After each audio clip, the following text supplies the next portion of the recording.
All right, here we are on a sort of odd weekend, off weekend. The name of this program is Nothing but worry.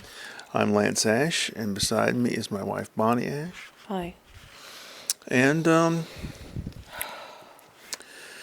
going to go ahead and.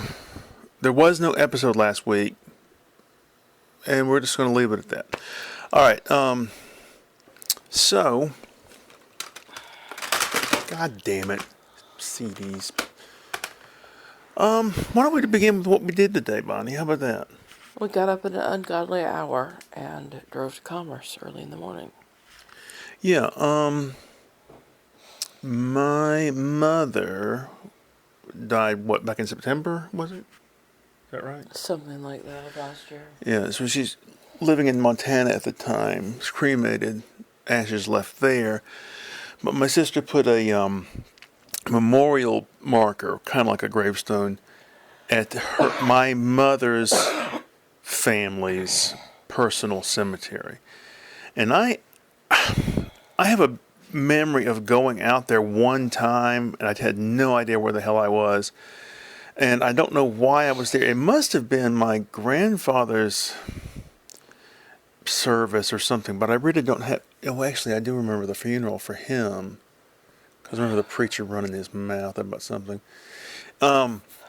Anyway, so I've wanted to go out there. We've been putting this off for 3 weeks. So finally we drove out there today. Bonnie, we drove in my car. You want to say anything about my car? I don't like your car And why is that? because mine's much nicer. Smoother ride, is that it? Oh, there's all kinds of things that are better about my car. I can basically punch kind of a couple buttons and it drives for me. Well, I like my car because I feel secure in it. And rugged. Anyway, so Bonnie got us there with no problem. She had a lot of doubts about if we had taken the right way or not, but The thing is the road wasn't marked. But I had looked at Google Maps, and more specifically, I'd looked at the intersection photo.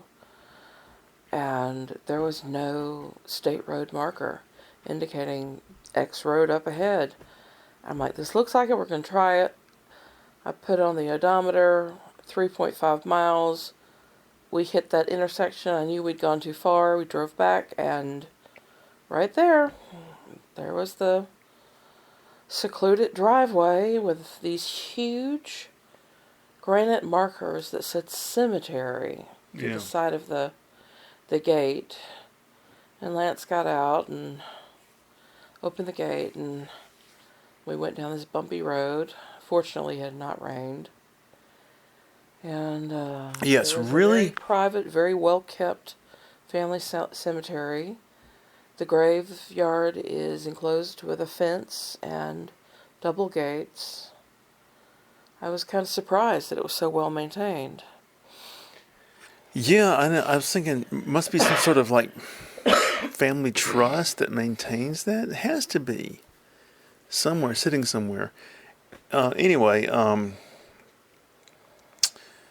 but it kind of creeped me out to see my mother's parents' graves. But worse was her sister's grave. My grandmother had 4 children, 2 boys and 2 girls. The first girl only lived to be 6 months old and died, and there's a grave there for her. And I remember my grandmother talking about my baby girl that died for, Her entire life. 50 years later, 60 years later. Yeah. Oh my God, how horrible. I remember Reed when she was 6 months old. I remember Peter when he was 6 months old. I wouldn't have survived that. I don't know how she survived. And they're already interacting with you. Yeah. They're lovely little things. And They just... so anyway, that really threw me for a loop. My uncle, my mother's oldest brother, was there. Oh my God.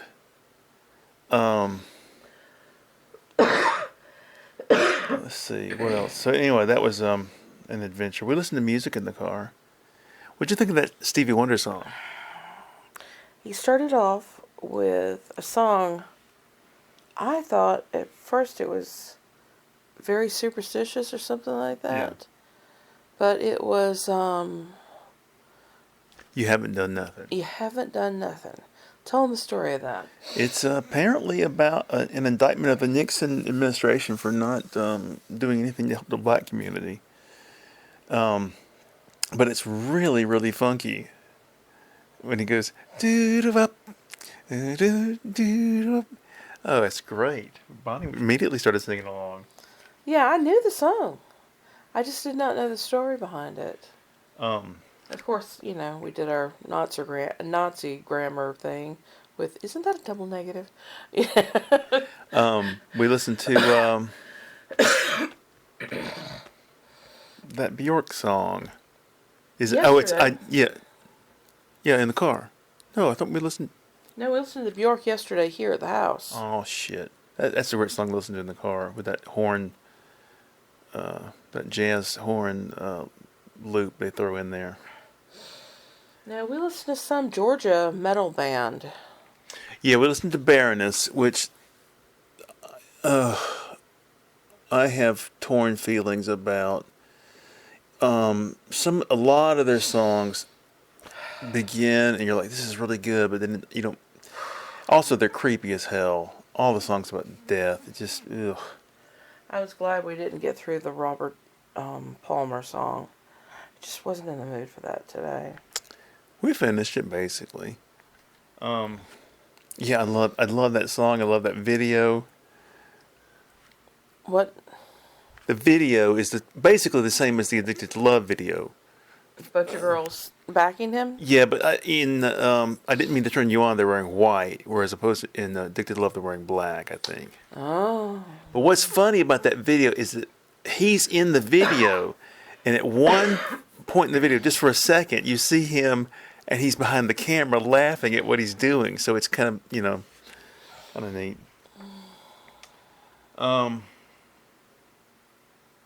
So how's it been going this week?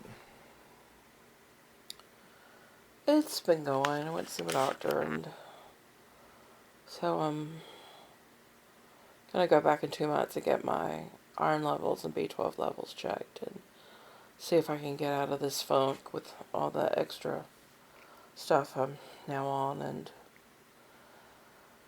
I told him, I said, we're going to be going out of town in a little while. I told him about what we were doing, and I said, I can't wait to get away from the news, television, newspapers, the internet, telephones. We're going to just go up to a cabin and hang out for a week. And it just, this week, after that, telling that to the doctor, it just seemed to, the news just seemed to get worse and worse. Earth Day came along, and a major report got suppressed by the press. But scientists are talking about how the North Atlantic current is now, it's reached the tipping point. There's like over 50% chance it's going to collapse, and it just, and the point of the article that I was reading wasn't just that the AMOC is potentially very likely to collapse now. The billionaires are just strip mining the whole planet. They're treating it like they're a bunch of aliens and they get to leave or something. Well, they've already made plans to survive. Oh Lord, we were talking about earlier about Bonnie was talking about a relative, much older relative who joined the CCC during the Depression, and my grandmother told me a story. This must have been when she was in her late teens. That she would pick cotton from the moment the sun came up to the moment the sun went down, 35 cents a day. And if I just wonder how many people today would do what they have to do to get by. I guess most people would, Our standard of living is so much different. Mm-hmm. I don't like the Republicans at all. But Sorry. I remember probably about 20 years ago, the Republicans were going on and on about oh, poor people today, oh, they have all the luxuries of life. They've been saying that for years. They said they've got microwaves and they've got smartphones and all this kind of stuff. And then the system to help people with food stamps, to file for any type of assistance, now requires you to have a smartphone in order to log on and have an app and all this kind of stuff. And yeah, we do have it better, but at the same time, there's this wage discrepancy, this disparity between the haves and have-nots has just gotten bigger and bigger and bigger. And it's not just in terms of money, it's also in terms of power. Yeah. That's really the Citizens issue. United. And this whole thing about it's like they sort of make a common sense argument. You know, why can't someone have just all the money they can possibly make during their lifetime? Well, it's because money is power. And you can't let someone amass all the power that they just naturally earn. It's, you know, the way that nature intended. No, I'm sorry. The rest of us have to curtail your power. And if that includes money, then so be it. I mean, we curtail people's right to own nuclear weapons, you know, supposedly. Who knows? But we don't seem to care if Israel's got nuclear weapons. Laser weapons in space that start wildfires, you know. Oh my God, Jesus. Will we ever be past Marjorie Taylor Greene and her conspiracy I think theories? it's very interesting that she's, I have to admit, at least smart enough to see the way things are going politically. It's just like, I need to get out ahead of this. I was always leery of them going too far. It's got nothing to do with me. You know, let my political career keep going, please.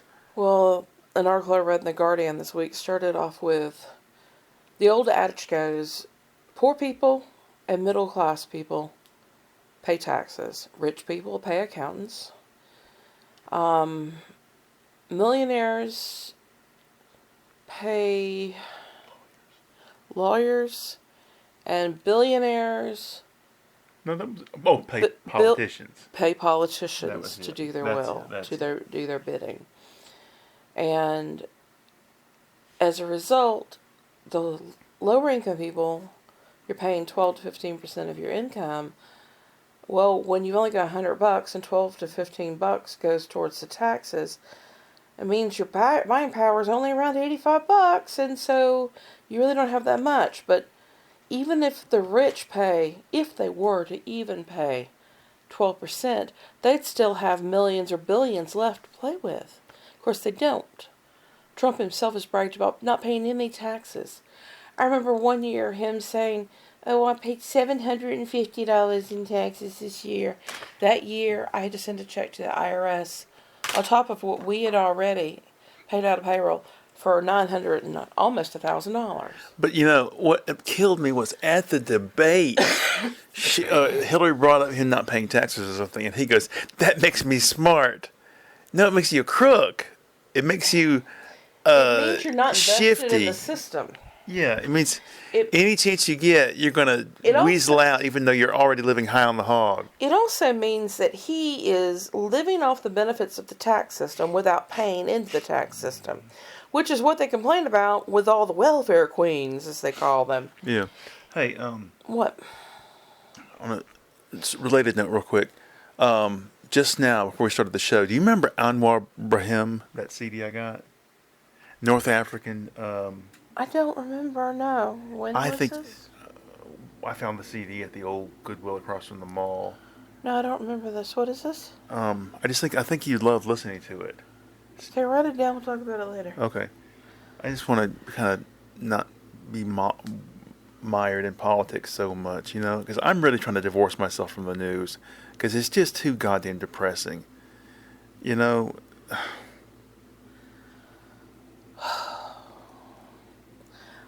I have a friend of mine who lives in Canada, and I haven't been able to get in touch with him for the last couple of weeks. He's been offline. He's not responded to emails, and I'm getting kind of concerned. And I wondered if maybe it wasn't his advanced age. He's in his 80s. I was wondering if maybe he's just tired of shit like I am. Mm. I just... It's frustrating. My dad told me a while back that they don't even watch the late night comedians anymore because the comedy is all politics based. Yeah, just now when I was painting and drawing just now, I made a conscious decision to listen to music on CD and on my old MP3 player. Instead of just defaulting to the internet, I'm sick of it. I'm really mean it this time. I'm going to curtail my use and my presence, as they call it. I've been really run down lately and anemic and just no energy, low energy. So I logged on to YouTube. It's been quite a while. And I went back on this week. And I went to somebody that runs a channel that's just basically practical home stuff, finance and organization and other things like that. And so I was hoping to get kind of motivated to finish a project that's been on hold for a bit. And she had this video that she talked about what she's done in the past year and how she's gone analog in a lot of ways. This is somebody who is a YouTube channel personality, millions subscribers, that sort of thing. And she said she realized she's got 4 kids and she realized she wasn't paying attention to them the way she was supposed to. And she found the main reason was the fucking smartphone. And so she and her husband talked about it and they made a conscious decision to uncouple from the smartphone. So they got basic phones and they have the option of turning on and accessing some data, but they buy limited. And it's for the purpose of if they get lost or if they have to check in or something at a location. And so she spent the last year pulling back. And one of the most conscientious things she did was stop taking notes by typing them. She came up with 3 notebooks for purposes that she has of organization and to-do lists and such. And I realized how dependent I've become on the whole checking in to the computer to get my news. It used to be we'd turn on the radio and listen to NPR in the mornings. Mm-hmm. And keeping my running grocery list on the Walmart.com site so I can get my groceries each week. We used to have a thing on the fridge. And I'll admit the Walmart thing is extremely convenient because I can see exactly how much everything costs and weigh out what needs to go where and update the list throughout. And Yeah, but I'm using it for communication instead of calling my daughter once a week, sending her a couple of emails, and some of them would be stupid memes or jokes or something or another, nonsense. Mm-hmm. So the quality of conversation had decreased. Well, I think that the population of the planet is so big now that we can afford to have some of us decide we don't want to fully participate in this internet world. Some of us are going to pull back. And I really think that, Look, we should make a fuss about, well, see, we deliberately, like people ask me, what's your cell phone number? Well, I don't have it on. It's only for emergencies. yeah. I write everything down in my little note card every day. I mean, there's no reason to indulge in high-tech solutions to stuff that's really low-tech problems. Last year, it was like I was posting nearly every day, and it would just be making fun of Trump or commenting on whatever the current news was or something. And I realized I'm barely doing that anymore. I don't Well, look, want to put myself out there anymore. I don't want to expend the energy, what if the emotions.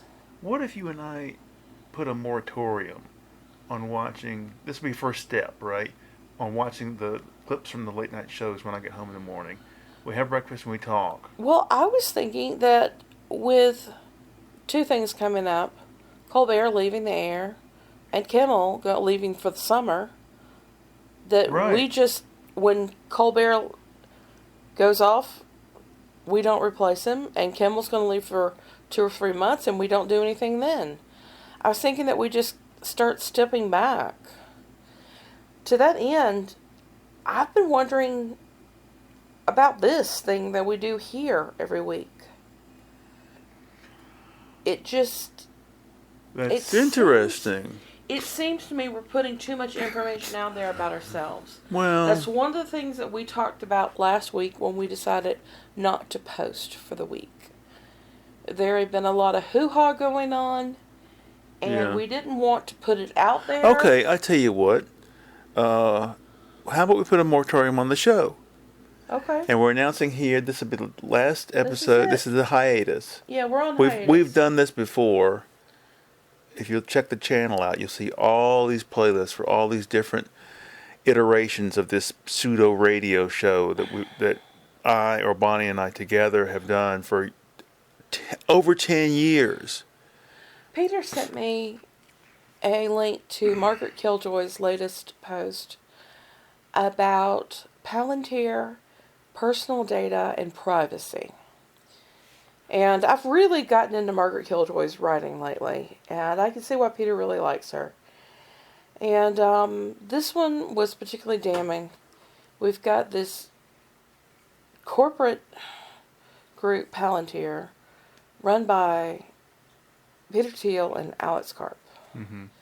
And this past week, The Guardian they wrote an article where basically they said Palantir's Karp has been called, it was something the equivalent of evil, psychotic, psychopathic, basically saying the writings of a madman. He had released some kind of statement, and it made the rounds in British halls of government. And the responses were, this guy is power mad. He's crazy. And this is a person who is number 2 for a huge surveillance system. And all we do is we mention his name in this, or Palantir, and privacy issues, and automatically the AI is out there looking for things like this, and they go, click, there's little ding. Well, look, I do have to. Oh God, I have about 8 more songs I have to go for this so-called novelty record I'm doing, and I've been wanting to take a moratorium from just endlessly writing songs for a while. I keep telling myself this will be the last album for a while, so I do need to finish the album. But we're going to take a break from this show, and I am still going to post my magazine. I've got another 30 pages to draw. And upcoming, I'm got the painting I'm doing now, plus one more, and this big illustrative work will be ready to post. 32 paintings and 32 pages of text. Huge project. Anything upcoming? Oh, I know something you got in the works. I don't know. I don't want to talk about that. It's a huge chore, and I don't know how I'm going to deal with it. I really don't. Well, I'm looking forward to having that thing fixed, because I worry about it all the time. It's rotting. Well, we've got 4 months before the carpenter gets around to us. Yeah. I don't see how he's going to work out in that heat by the time he gets here. I don't either. I mean, I'll tell him to plug in a fan if he wants to. I don't care. Well, all right. I guess, anything else to say? Goodbye. Okay, bye.